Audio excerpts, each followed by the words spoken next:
ஆண்டவராகிய இயேசு கிறிஸ்துவின் நாமத்தில் காலை வாழ்த்துக்கள். இன்றைய மன்னா, நான் உனக்கு விதிக்கிற யாவையும் செய்யும்படி கவனமாயிரு. நீ அதனோடே ஒன்றும் கூட்டவும் வேண்டாம், அதில் ஒன்றும் குறைக்கவும் வேண்டாம். உபாகமம் 12:32 கடைசி வசனம். உபாகமம் 12 ஆண்டவர் சொல்கிறாரு, நான் உனக்கு சொல்கிற விதிக்கிற யாவையும் என்னென்ன நான் உனக்கு கட்டளை கொடுக்குறேனோ அதெல்லாம் செய்ய கவனமாயிரு. நீ அதனோட ஒன்றும் கூட்டவும் வேணாம், ஒன்றும் குறைக்கவும் வேணாம் அப்படின்னு சொல்லி முடிக்கிறாரு. என்ன விதிக்கிற கட்டளை யாவும் அப்படின் போது 28ஆம் வசனம் பாருங்கள். நீ உன் தேவனாகிய கர்த்தரின் பார்வைக்கு நன்மையும் செம்மையுமானதை செய்வதனால். அப்போது நன்மையும் செம்மையுமானதை செய்யணும் அப்படின்னு சொல்லி முதல்ல ஆண்டவர் நமக்கு கட்டளை கொடுக்குறார். நீயும் உனக்கு பின்வரும் உன் பிள்ளைகளும் என்றென்றைக்கும் நன்றாய் இருக்கும்படி நான் உனக்கு கற்பிக்கிற இந்த எல்லா வார்த்தையும் நீ கவனித்து கேள் அப்படின்னு சொல்கிறார். நான் கற்பிக்கிற வார்த்தைகளெல்லாம் நீ கவனித்து கேட்கணும். நன்மையும் செம்மையானதை நீ என்ன பண்ணணும், செம்மையுமானதை நீ உனக்கு செய்யணும்.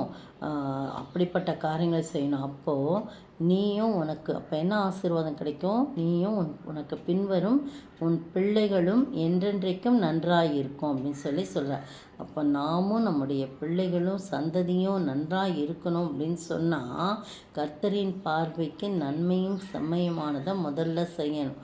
ரெண்டாவது, அவர் கற்பித்த இந்த வார்த்தைகளெல்லாம் கவனித்து கொள்ளணும்.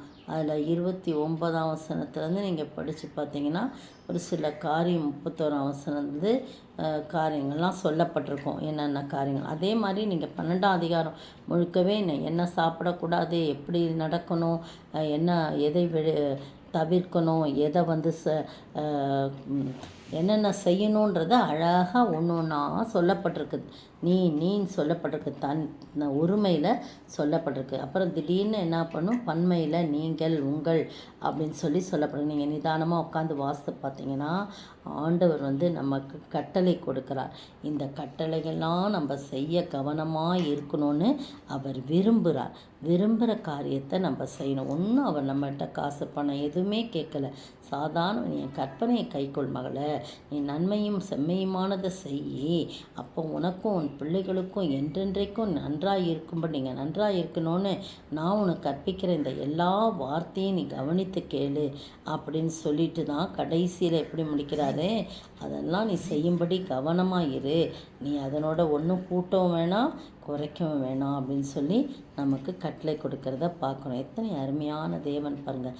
அதாவது நர பலிகளையெல்லாம் கர்த்தர் வெறுக்கிறார். 31ஆம் வசனம் பாருங்கள். கடைசியில் ஒன்றையும் கூட்ட வேணாம் குறைக்க வேணாம்னு சொல்கிறாள். அப்போ பார்த்தீங்கன்னா முந்தின வசனத்தில் 31ஆம் வசனத்தில் உன் தேவனாய் கர்த்தருக்கு அப்படி செய்யாத அப்படின்றார். கர்த்தர் வெறுக்கிற அருவருப்பான யாவையும் அவர்கள் தங்கள் தேவர்களுக்கு செய்து தங்கள் குமாரையும் தங்கள் குமாரத்தையும் தங்கள் தேவர்களுக்கு அக்கினியிலே சுட்டெரித்தாள். எவ்வளோ பயங்கரமான காரியம்! அதை தான் இன்றைக்கு புறஜாதி மக்கள் செய்து கொண்டிருக்கிறார்கள். நரபலி என்று சொல்லி படித்தவர்கள் கூட என்ன செய்கிறாங்க, இந்த சாமியார் கேட்குறாரு அதை கேட்குறான்னு சொல்லிட்டு பிள்ளைகளை அப்படியே விட்டுடுறாங்க. அதெல்லாம் எவ்வளோ பயங்கர! நரபலி முற்றிலுமாய் ஒழினோன்னு தினமும் ஜெபித்து கொண்டு வரோம். நரபலி இடுவதை கர்த்தர் வெறுக்கிறார். இந்த காலத்தில் இப்பழக்கம் இருப்பதை நம்ம செய்தித்தாள்லேயும் வாட்ஸ்அப்லேயும் டிவிலையும் நம்ம நியூஸ் கேட்குறோம். இதெல்லாம் கர்த்தர் வெறுக்கிற காரியம். நீ அப்படிலாம் செய்யாதபடி நான் உனக்கிட்ட கட்டளைகளை எல்லாம் நீ என்ன செய்யணும், கவனமாக கேட்டு அதன்படி நீ செய்யும்போது நிச்சயமாய் உன்னை நான் ஆசீர்வதிப்பேன், உன் சந்ததியை ஆசீர்வதிப்பேன், உன் பிள்ளைகளை ஆசீர்வதிப்பேன்னு கர்த்தர் சொல்கிறார். அந்த ஆண்டவரை நோக்கி பார்ப்போமா? நம் தேவன் பெரியவர், நம் தேவன் வல்லவர், அவர்க்கு கீழ்ப்படி, அவர் வார்த்தையை கவனித்து கேள். அவைகளோடு நீ ஒன்றையும் கூட்டவும் குறைக்கவும் வேண்டாமே என்று கர்த்தர் சொன்னார். அவர் வார்த்தைக்கு கீழ்ப்படி என்று கர்த்தர் சொன்னார்.